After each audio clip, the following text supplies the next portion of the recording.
Hello दोस्तों, नमस्कार। आपका हमारे यूट्यूब चैनल LKMM स्टोरी 22 में एक बार फिर से तहे दिल से स्वागत है। तो आपका ज़्यादा समय ना लेते हुए आइए कहानी का जल्दी से शुरुआत करते हैं। मेरा नाम दिया है। मैं एक गरीब फैमिली से हूँ। 2 महीने पहले मेरी एंगेजमेंट हो गई थी और मेरी शादी एक मिडिल क्लास फैमिली में हो रही थी। उस लड़के का नाम शुभम था। मैं अपनी शादी के लिए बहुत ज़्यादा एक्साइटेड थी। हर लड़की को अपनी शादी को बहुत खुशी होती है।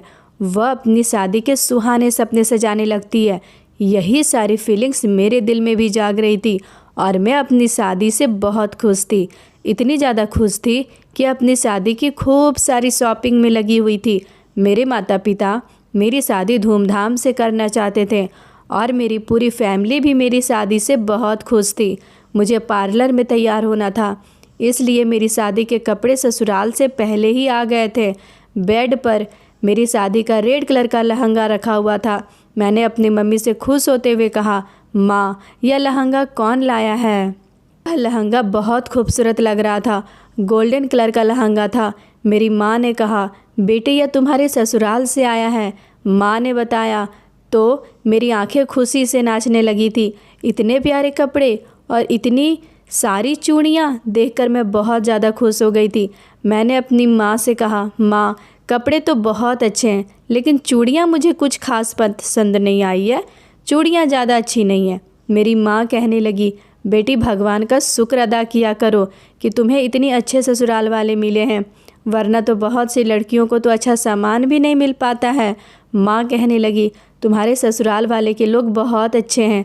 भगवान की कृपा से सारे रिश्तेदारों ने मिलकर तुम्हारी शादी के सारे इंतजाम करवा दिया, वरना मैं तो इतनी ज़्यादा गरीब औरत हूँ कि तुम्हारे लिए कभी कुछ कर ही नहीं पाई थी। मेरी माँ बड़ी हैरानी से यह बात कह रही थी। मेरी माँ ने मेरी शादी का सामान और मेरी शादी के कपड़े सभी बहुत मेहनत से इकट्ठा किया था, वरना तो हमारे घर में खाने के भी लाले पड़े हुए थे। मेरी शादी अच्छे परिवार में हो रही थी, इसलिए मेरी माँ ने जैसे तैसे मेरी शादी अच्छे से अच्छे करने की कोशिश की। मैं भी भगवान जी का थैंक यू बोल रही थी। मेरी शादी के सारे इंतजाम हो चुके थे और भगवान का बहुत बहुत शुक्रिया, क्योंकि शादी भी एक अच्छे परिवार में हो रही थी। मैं अपनी शादी में सबसे ज़्यादा खूबसूरत लग रही थी। मैं पार्लर में तैयार हुई थी और इसलिए मैंने पैसे भी इकट्ठे किए हुए थे, क्योंकि यह मेरी चाहत थी और ये तो हर लड़की की चाहत होती है कि वह अपनी शादी पर सबसे ज़्यादा खूबसूरत लगे। फ़िलहाल मेरी शादी होने का वक्त दे दिया गया था। फ़िलहाल मैं पार्लर से तैयार होकर शादी हॉल में पहुंच चुकी थी और मैं बहुत ज़्यादा खूबसूरत लग रही थी। मेरे ससुराल में सिर्फ 3 लोग ही थे, मेरे पति, मेरे सास और मेरा देवर। मेरे ससुर की मौत तो पहले ही हो चुकी थी और मेरे अपने परिवार में भी मेरे पिताजी की मौत हो चुकी थी। जब मैं 8 साल की थी तब हमारे पिताजी हमें छोड़कर चले गए थे। मेरे पिताजी के दोस्त की बहन ने हमारा यह रिश्ता करवाया था। उन्होंने मुझे मेरे कजिन के बर्थडे पार्टी में देख रखा था। वहाँ पर वह मुझे देखने के अगले दिन ही अपने भतीजे के लिए रिश्ता लेकर हमारे घर आ गई थी। सारे लोग ही हमारे ससुराल की बड़ी तारीफ़ किया करते थे और सबसे ज़्यादा तारीफ़ तो मेरे पति की होती थी। लोग कहते थे, तुम्हारा होने वाला पति बहुत समझदार और पढ़ा लिखा लड़का है, तो मैं बहुत खुश रखेगा। तुम हमेशा उसके घर में रानी बनकर रहोगी।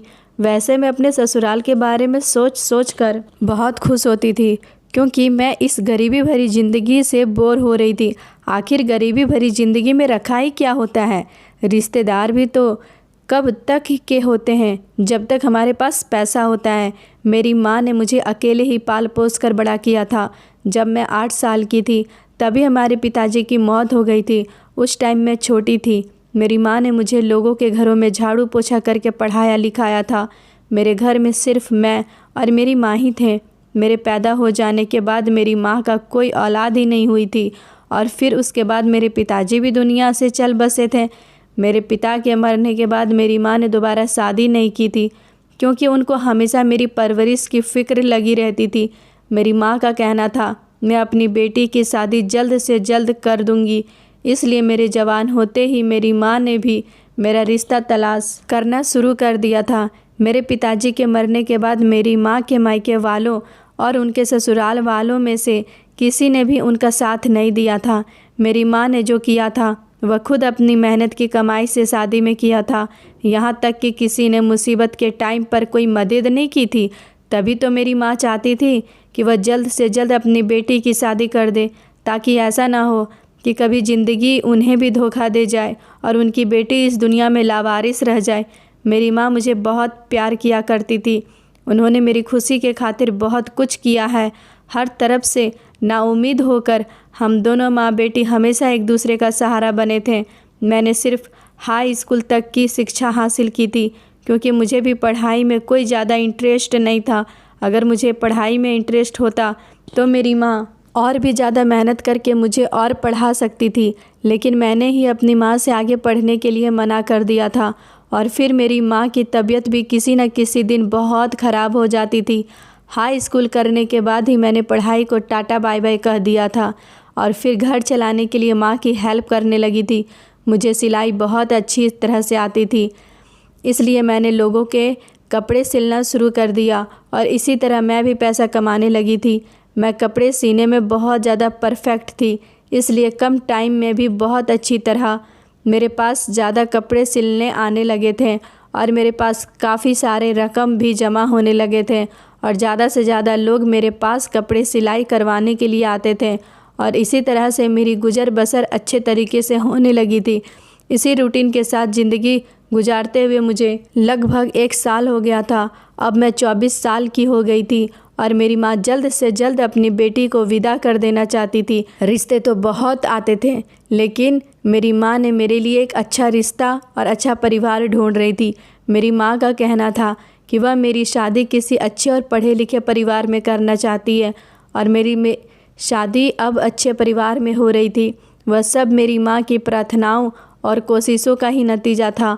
और फिर बैठे बैठाए हमें अच्छा रिश्ता मिल गया था और लड़के वाले मुझे पहली नज़र में ही पसंद आ गए थे। हमारी शादी की डेट भी फिक्स हो गई थी। मेरी माँ को मेरे दहेज का भी ज़्यादा फिक्र नहीं थी, क्योंकि मेरे ससुराल वालों ने दहेज लेने से मना कर दिया था। लेकिन फिर भी मेरी माँ के पास जो थोड़ा बहुत जुड़ा हुआ सामान रखा हुआ था वही मुझे दे दिया था। इस बात पर तो हम लोग सबसे ज़्यादा बेफिक्र और खुश थे।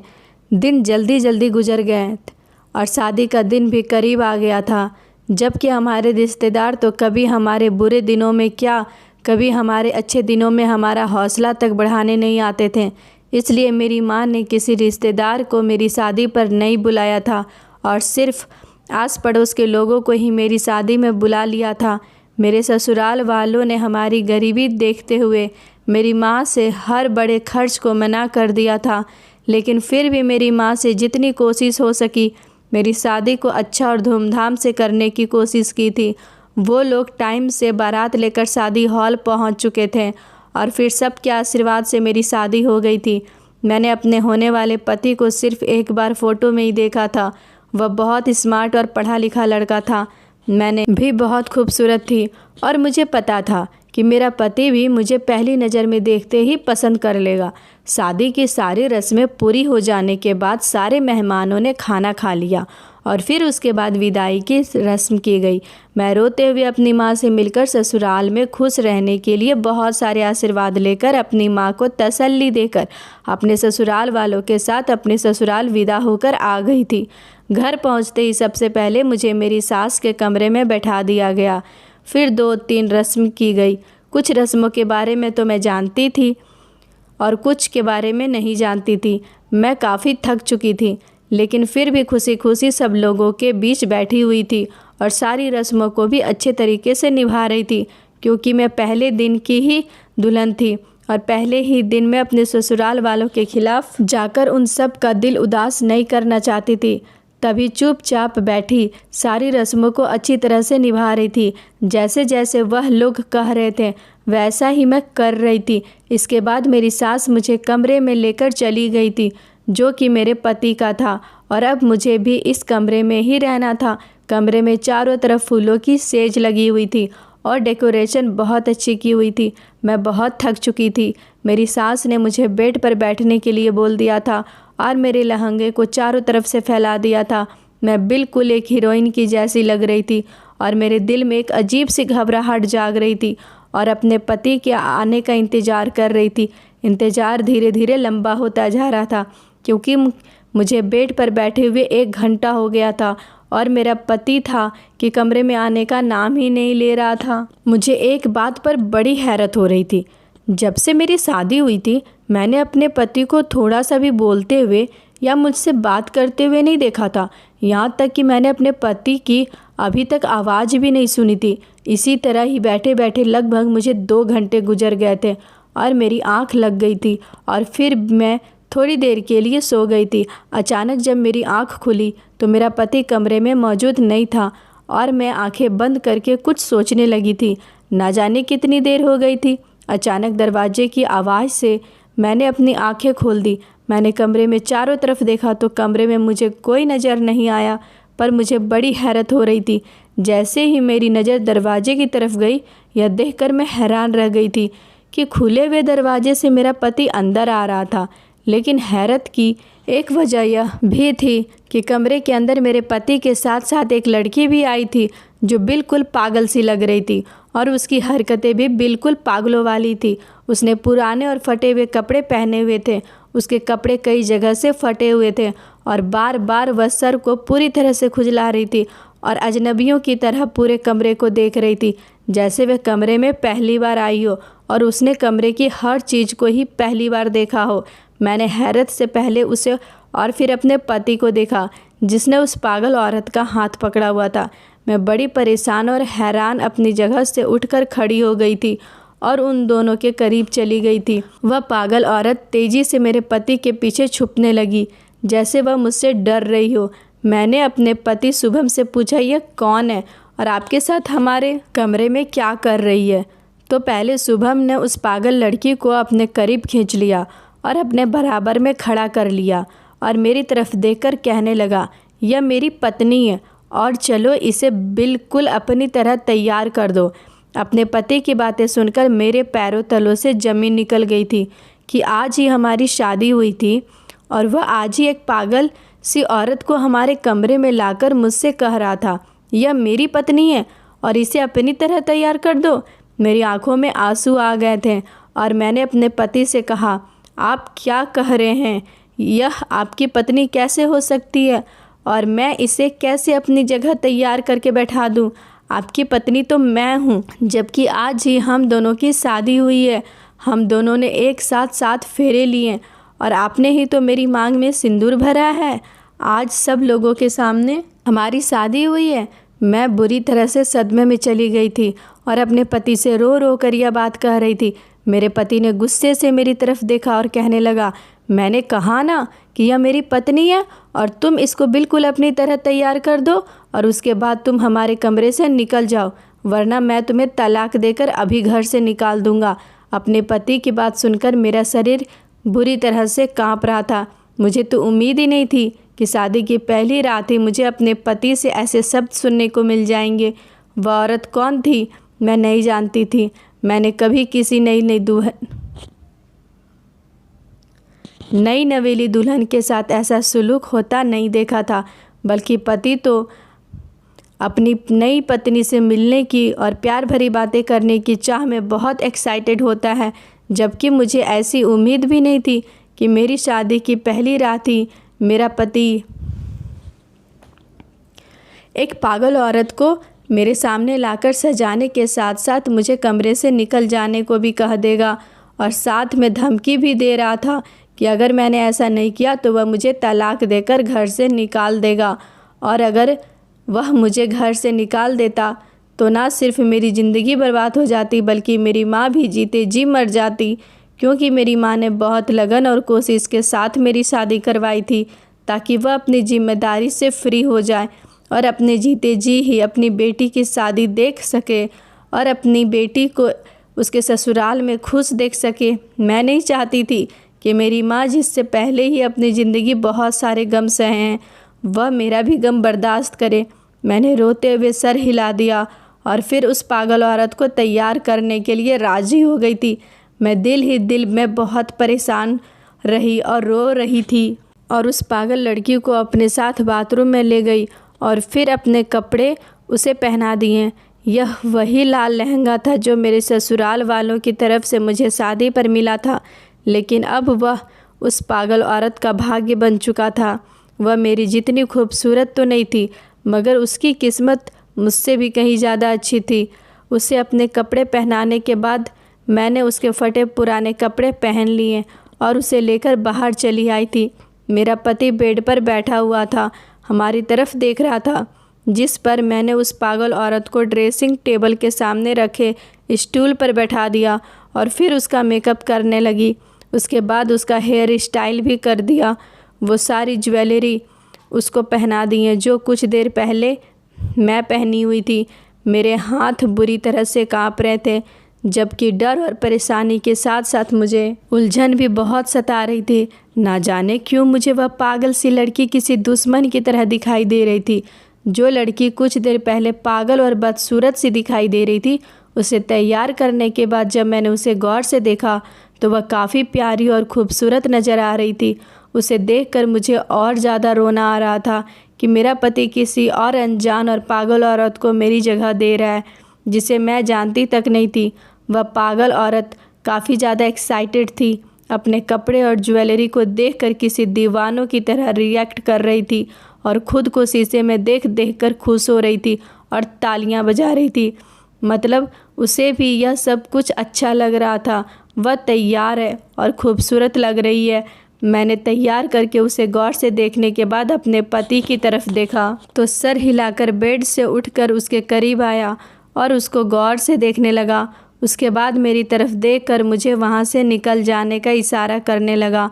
मैं उस पागल लड़की का दुपट्टा सर से उठाने से बाहर आ गई थी। मैंने अपना मेकअप भी उतार दिया था और मेरा चेहरा साफ़ हो गया था और शरीर पर उस पागल लड़की के फटे पुराने कपड़े थे। अगर कोई भी मुझे देखता तो यकीन ही नहीं करता कि कुछ देर पहले जो दुल्हन इस घर में आई थी वह यही थी। उस टाइम तो मैं वह पागल औरत लग रही थी जिसको मेरा पति लेकर आया था। उस वक्त मैं ही पागल लग रही थी। घर मेरे लिए भी अनजान था। मैं यहाँ पहली बार आई थी।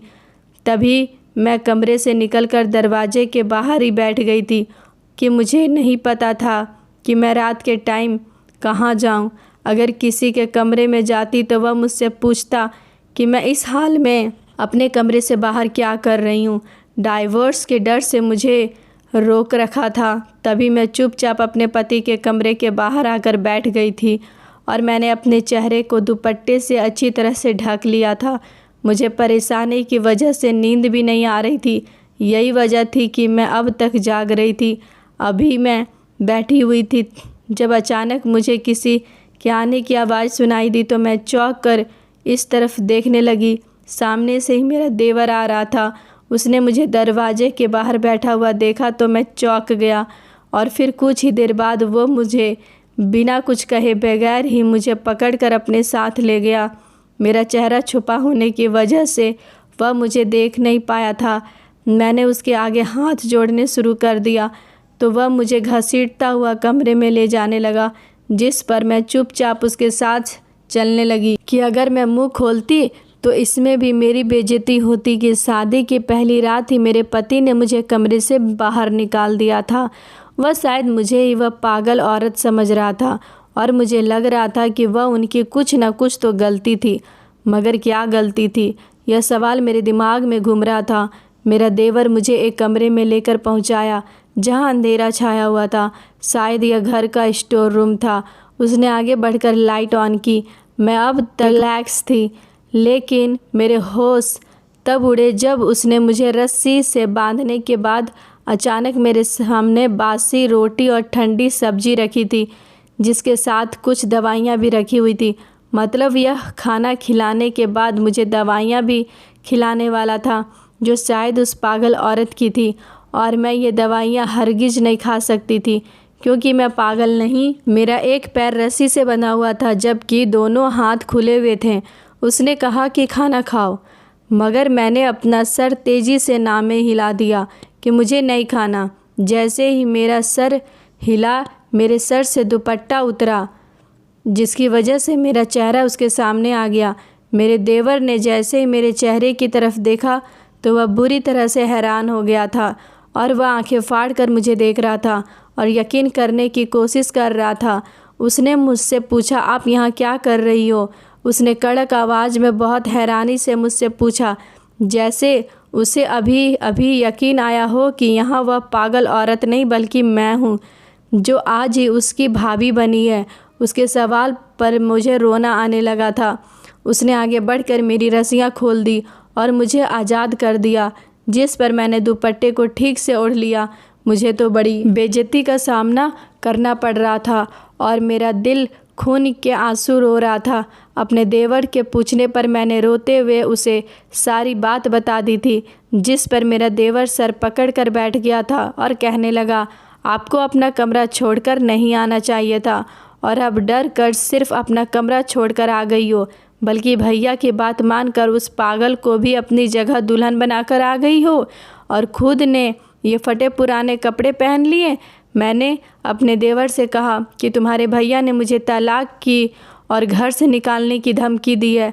मैं गरीब लड़की ज़रूर हूँ, लेकिन मेरी तलाक का सुनकर मेरी माँ जीते जी मर जाती। यही वजह है कि मैंने तुम्हारे भैया की हर बात मान ली।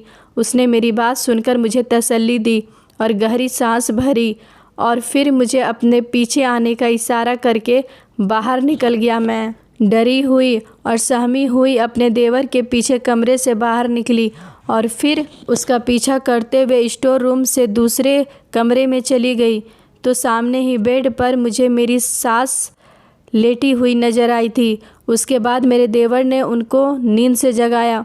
वो जगाने पर बहुत ज़्यादा हैरान हो गई थी और फिर मुझे फटे पुराने कपड़ों में देखकर दंग रह गई थी। उनकी हैरानी पर मैंने तो नहीं मगर मेरे देवर ने उन्हें सब कुछ बता दिया, जिस पर मेरी सास गहरी सांस भरकर रह गई थी। मुझे लग रहा था कुछ तो ज़रूर है जो मुझसे छुपाया जा रहा था। तभी मैंने पूछ ही लिया, वह औरत कौन है जिसे मेरा पति अपने कमरे में ले गया और उसकी वजह से मुझे अपने कमरे से बाहर भी निकाल दिया। मेरी सास ने मेरे देवर को कमरे से बाहर निकाल जाने का इशारा किया। वह बाहर चला गया तो मेरी सास ने मुझे अपने पास बैठाया और बताने लगी कि वह उनके पड़ोस में रहने वाली सहेली की बेटी है। उसके माता पिता उसे बचपन में ही छोड़कर चले गए थे, जिसके बाद वह अकेले ही अपने घर में रह गई थी और मेरी सास भी उसका बहुत ख्याल रखती थी और इसी वजह से उसका मेरी सास के घर में आना जाना भी काफ़ी हो गया था और मेरी सास ने उसकी परवरिश भी अपने बच्चों की तरह की थी। मेरी सास ने कभी उसको माँ की कमी महसूस नहीं होने दी थी और उन्होंने उसका हमेशा ख्याल रखा था। वक्त गुजरता रहा और वह भी अपने बच्चों के साथ साथ बड़ी होती रही। दोनों भाई बहनों में शुभम ही सबसे ज़्यादा करीब और फेवरेट था और जबकि शुभम उसका बेस्ट फ्रेंड भी बन गया था। उसकी उम्र में 5 साल का फ़र्क था। पढ़ाई पूरी होने के बाद शुभम ने जॉब कर ली थी। जब मेरी सास ने कहा कि वह उसकी शादी अपनी बेटी की तरह कर देगी तो उसने अपनी शादी करने से इनकार कर दिया और साफ कहने लगी कि वह किसी लड़के को पसंद करती है और उसी के साथ शादी करना चाहती है। मेरी सास ने बताया कि मुझे भी कोई ऐतराज़ नहीं था क्योंकि वह भी उसकी खुशी को ही अहमियत देती थी। उन्होंने बताया कि इस पागल लड़की का नाम जिया है। उन्हें नहीं पता था जिया का अफेयर किस तरह से चल रहा है, किस तरह से वह उस लड़के से मिली और किस तरह से उसकी उस लड़के के साथ जान पहचान हुई थी जिससे वह प्यार करने लगी थी। मेरी सास को लगा कि शायद जिया किसी ऐसे लड़के की बात कर रही है जो शायद उसके कॉलेज में पढ़ता होगा। इसी तरह से दोनों की जान पहचान हुई होगी। लड़का खूबसूरत और अच्छा था, इसलिए मेरी सास ने जिया की मर्जी के साथ उन दोनों का रिश्ता पक्का कर दिया। लेकिन जब यह बात शुभम को पता चली तो उसने बहुत हंगामा किया था। वह जिया को पसंद करता था और जिया से ही शादी करना चाहता था। बस इस बात की जिद शुभम ने पकड़ रखी थी कि वह शादी करेगा तो जिया के साथ ही करेगा। मेरी सास को भी इस बात से कोई प्रॉब्लम नहीं थी, बल्कि वह तो खुश हो गई थी कि उनका बेटा उस लड़की को पसंद करता है जिसको वह इतने सालों से जानती है और जिसकी परवरिश उन्होंने खुद की है। और इस बात से तो डबल खुशी थी क्योंकि वह जिया से बहुत ज़्यादा प्यार करती थी। और फिर जब जिया को यह बात पता चली कि शुभम मुझसे प्यार करता है तो शायद जिया कहिया सहन नहीं पाई और उसकी फैमिली से नफ़रत करने लगी, जिन्होंने जिया को इस बारे में कुछ नहीं बताया और शुभम को यह कह नहीं हो रही है और ना ही वह शुभम से शादी करना चाहती है। यह सुनकर शुभम भी खामोश हो गया और बिजनेस के सिलसिले में कुछ दिनों के लिए अपना शहर छोड़कर दूसरे शहर चला गया था और जिया की शादी में भी शामिल नहीं हुआ। जिया की शादी जल्द ही उस लड़के के साथ करवा दी गई थी, क्योंकि लड़के वालों को शादी की बहुत जल्दी थी। जिया को विदा करने के बाद शुभम की मां बहुत ज़्यादा तसल्लीमंद हो गई थी, लेकिन धीरे धीरे जिया की शादी को 2 महीने गुजर गए थे। जब जिया वापस आई, वह अपने ससुराल में रह रह कर पागल सी हो गई थी और यह बात पता चली उसका पति उसे डाइवोर्स देकर कहीं फरार हो गया।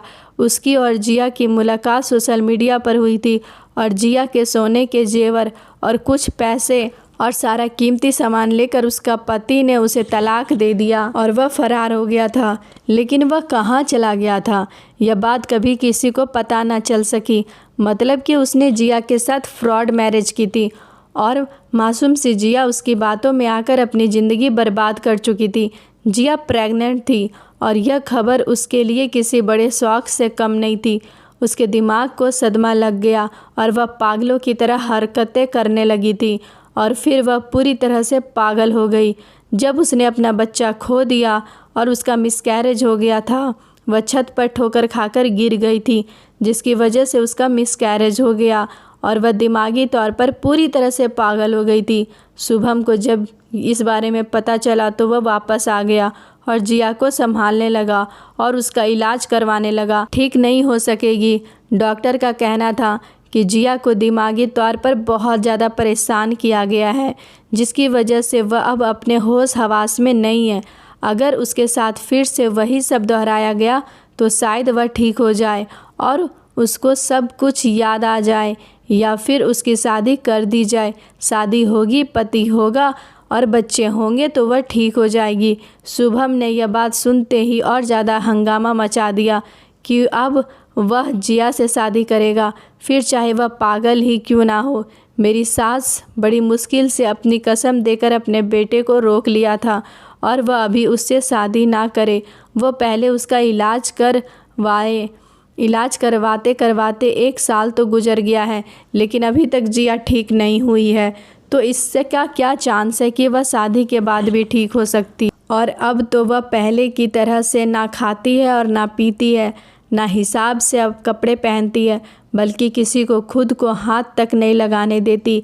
इसलिए उसे रस्सियों से बांध कर रखा जाता है, क्योंकि कई बार उसने दूसरों को नुकसान पहुंचाने और घर से भगाने की कोशिश की थी। शुभम ने पूरा जोर लगा दिया और पूरे 1 साल से शुभम की मेहनत कामयाब नहीं हो पाई और वह अब भी वैसी की वैसी ही है। इसलिए घर वालों ने समझा बुझाकर शुभम की शादी मेरे साथ करवा दी। शुभम की शादी हो जाने के बाद शायद उसके दिल से इस पागल लड़की जिया का ख्याल निकल जाता। मेरी सास मतलब शुभम की माँ अपनी ज़िंदगी में शुभम को हंसता और घर बसाते हुए देखना चाहती थी।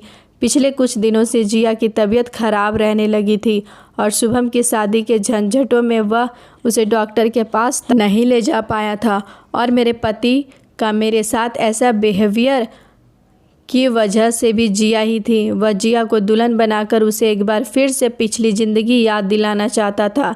यह सब अपनी सास से मुँह से सुनकर मुझे एक ज़ोरदार झटका लगा था कि मेरा पति पहले से किसी और लड़की को पसंद करता था और मेरे साथ धोखा हुआ है, जिस पर मेरा दिल खून के आंसू रो रहा था, क्योंकि मैं उसकी पत्नी बनने के बावजूद भी उसकी पसंद नहीं थी, क्योंकि उसके दिल में तो पहले से ही कोई और मौजूद थी, जिसको ठीक करने और पाने के लिए वह इतनी मेहनत कर रहा था। शायद मेरे साथ शादी इसलिए करवाई गई थी कि मैं गरीब थी और अपना घर बचाने के लिए मैं कुछ भी कर सकती थी। मेरी सास मुझे लेकर अपने पति के कमरे की तरफ बढ़ी और दरवाज़ा बजाया तो अगले ही पल दरवाज़ा खुल गया था। दरवाज़ा खुलते ही जब कमरे के अंदर देखा तो जिया सजी सवरी दुल्हन की तरह तैयार हुई ज़मीन पर लेटी सो रही थी, जबकि शुभम की आंखों से लग रहा था कि वह रो रहा था। मुझे उस पर और जिया पर बहुत ज़्यादा तरस आ रहा था, मगर मैं कुछ भी ठीक नहीं कर सकती थी। शुभम एकदम ही अपनी माँ से गले लगकर रोने लगा, जिस पर मेरी सास अपने बेटे को तसल्ली देने लगी और उसे मेरे साथ की गई गलती का एहसास भी दिलाने लगी, जिस पर शुभम ने मुझे शर्मिंदा होते हुए देखा और फिर मुझसे माफ़ी मांगने लगा। मेरी सास ने सोई हुई जिया को उठाया और फिर बहला फुसलाकर उसे अपने साथ ले गई। उसके जाने के बाद एक बार फिर शुभम ने मुझसे माफ़ी मांगी और मेरे साथ किए हुए बिहेवियर की वजह से बताने लगा, जो मैं पहले ही अपनी सास से सुन चुकी थी, कि वह यह शादी नहीं करना चाहता था ताकि वह जिया को संभाल सके और उसे ठीक कर सके। उसके बाद जब वह ठीक हो जाए तो वह जिया से शादी कर लेगा।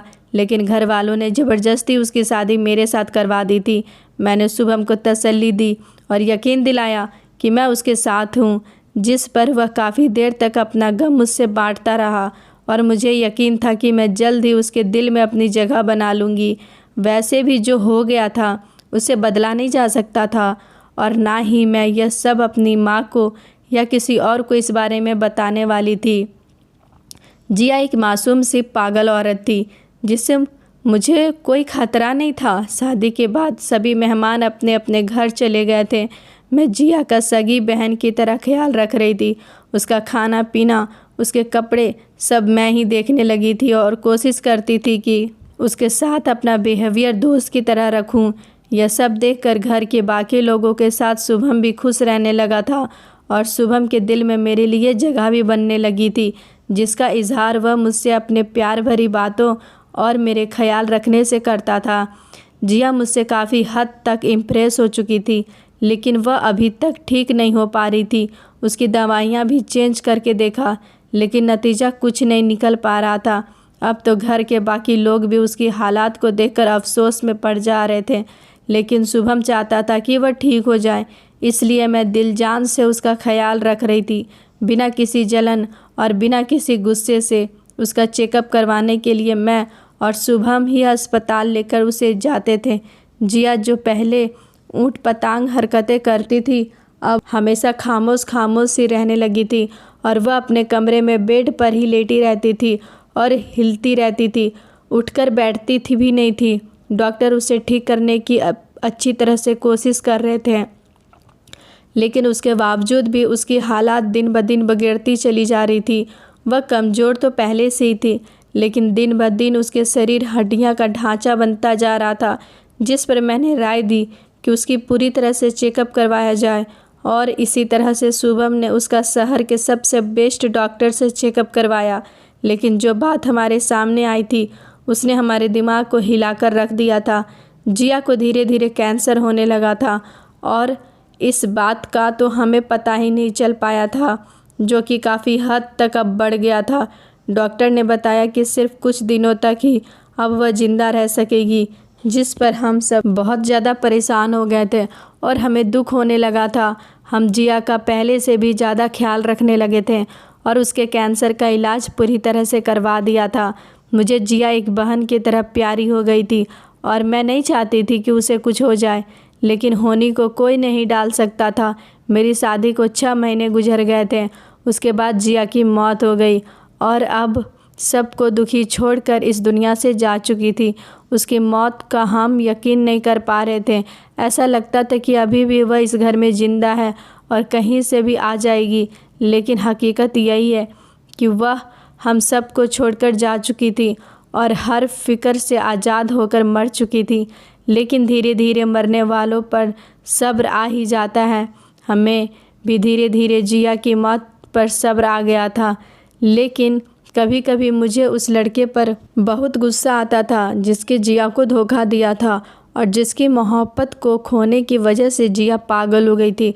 वह इंसान इस दुनिया में जहाँ कहीं भी होगा वह कभी खुश नहीं रह पाएगा, क्योंकि जिया की ऐसी हालात का जिम्मेदार सिर्फ वही था जिसने उसको धोखा दिया था।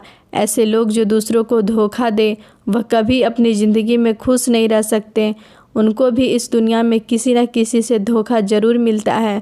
अगर वह इंसान जिया की और उसकी मोहब्बत की कदर कर लेता और पैसों और जेवर के लालच न करता, तो आज जिया अपने बच्चे के साथ खुशी खुशी ज़िंदगी गुजार रही होती। लेकिन हमेशा वही नहीं होता जो इंसान सोचता है, बल्कि वही होता है जो भाग्य में लिखा होता है। और जिया के साथ भी वही हुआ था जो उसके भाग्य में लिखा गया था, जिसका दुख सारी ज़िंदगी कभी ख़त्म नहीं होगा। अब जिया तो इस दुनिया से जा चुकी थी, अब शुभम की ज़िंदगी में सिर्फ मैं ही बची थी। धीरे धीरे शुभम के दिल से जिया की मोहब्बत तो निकल गई थी, लेकिन आज भी वह उसको याद करते हैं, क्योंकि वह उनकी पहली मोहब्बत थी और उन्होंने उससे शादी करने के लिए जी जान से कोशिश की थी, लेकिन फिर भी वह उनके भाग्य में नहीं थी।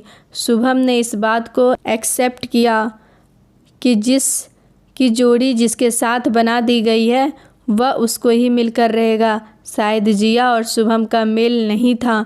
जिया के मरने के 2 महीने बाद ही शुभम ने मेरे साथ नई ज़िंदगी की शुरुआत कर दी और उन्होंने मुझे अपनी पत्नी मान लिया था। और कुछ महीनों बाद ही पता चला कि मैं प्रेग्नेंट हूँ। हमारी ज़िंदगी बहुत हंसी खुशी गुजर रही थी और उसके बाद मैंने एक बेटी को जन्म दिया। शुभम ने हमारी बेटी का नाम भी जिया ही रखा था, जिसे देखकर मेरे पति दिन रात खुश होते रहते थे और मैं अब अपने परिवार में बहुत खुश हूँ। लेकिन आज भी हमें जिया बहुत याद आती है। दोस्तों, आपको यह कहानी कैसी लगी हमें कमेंट बॉक्स में ज़रूर बताएं। कहानी अच्छी लगी हो तो चैनल को सब्सक्राइब, वीडियो को एक लाइक ज़रूर करें। धन्यवाद दोस्तों, कल मिलते हैं एक नई कहानी के साथ। तब तक अपना ख्याल रखिएगा। जय श्री राम दोस्तों।